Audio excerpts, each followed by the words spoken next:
I wanted to make a video um, uh, that at least got into the topic of what the discovery I made um, about the book of Acts and the story of the two prophets, Elijah and Elisha, how related those two things are, what it means for religion in the world. And I wanted to, first of all, say uh, that I don't monetize my channel for a reason, because I talk about God. I don't monetize my channel. You might see ads and stuff like that if you're watching this, but that doesn't mean that I'm making anything off of it. Um, I do that on purpose, and even though my life is a shoestring kind of a life, um, and I'm making a go of it in the San Luis Valley, cheap land, Colorado. You know, I might not have enough money, but I'm trying. I'm trying. I wanted to say that I commend people like Aaron Abke. Um, where he's coming from, um, talking about what sort of a religious background that Jesus must have belonged to, um, that it was probably the Essenes, and or some group like that. You see, some kind of that makes a lot of sense when you look at the Elijah story and what Elijah did with the widow before that he brought fire down from heaven, and which is compatible with the Christ story, but does not elevate the Christ story to the level that Paul elevates the Christ story. He does not make a deity of Jesus. He does not. He just is. When you can see how God talks about prophecy, and prophecy is not just about predictions of the future, but it's also an expression by God of just trying to tell us the way things are so that He can teach us things.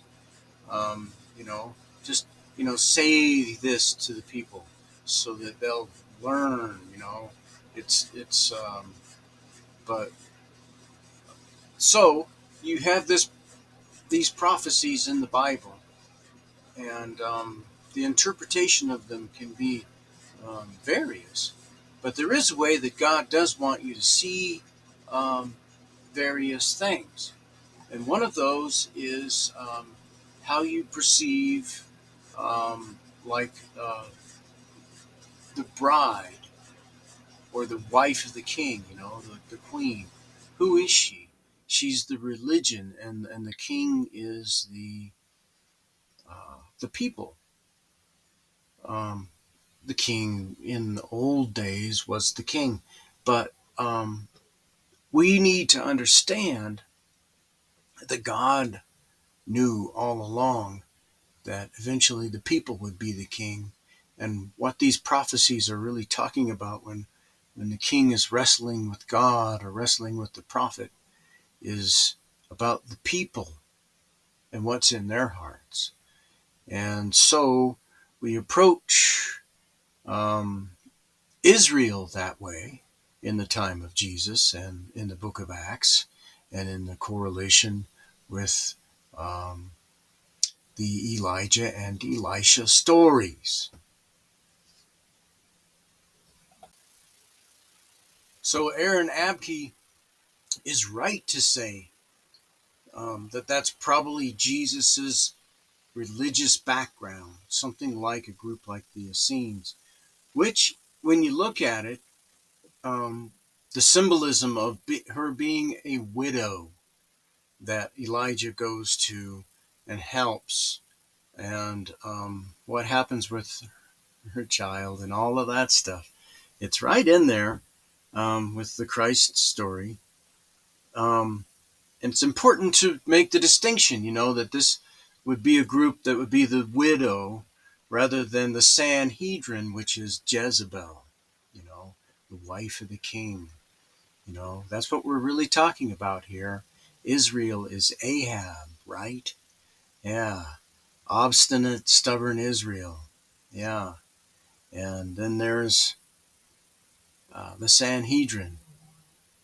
Yeah. The wife of the king. So when Elijah goes to Mount Sinai and he's seeking God because Jezebel wanted to kill him, you know, after that he'd already proved himself and all this stuff. And he's told by God then, all right, do these things. Elisha is going to be your successor. Anoint Hazael, um, uh, king in Damascus. And what's the other thing? The most important thing. Yeah. Appoint Jehu, son of Nimshi, king of Israel, right? King of Israel. He doesn't, Hazael is not being, uh, anointed king of Israel. Jehu, son of Nimshi, is being anointed king of Israel. This is God's successor here that he's talking about. So what's going on here is um, very important for, like I said, the state of religion in the world, because the correlation definitely points out Paul as Hazael. It even goes so far, if you can read it the way you should, that everywhere there's every people say, well, if there's a God, then why isn't there any mention of the Holocaust in the Bible? And I've got to tell you, here it is right here, where um, when Elijah, actually, I think it was Elisha, actually anointed Hazael, there was some weeping or whatnot on Elisha's part because of what he would do to Israel. And what I think that God is trying to get across when he talks about that is what Paul was going to do to the Jews and the death of so many Jews, and what that torture and all of it would be, what it would mean. And I think that's where you can have a reference to the Holocaust.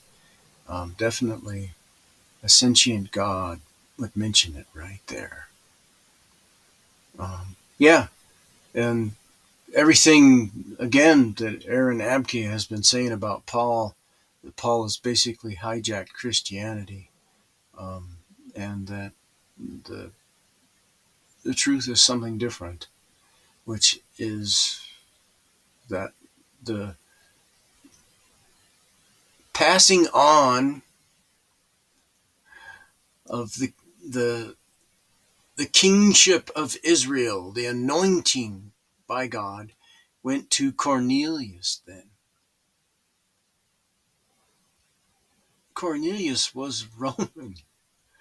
Don't you realize what's going on?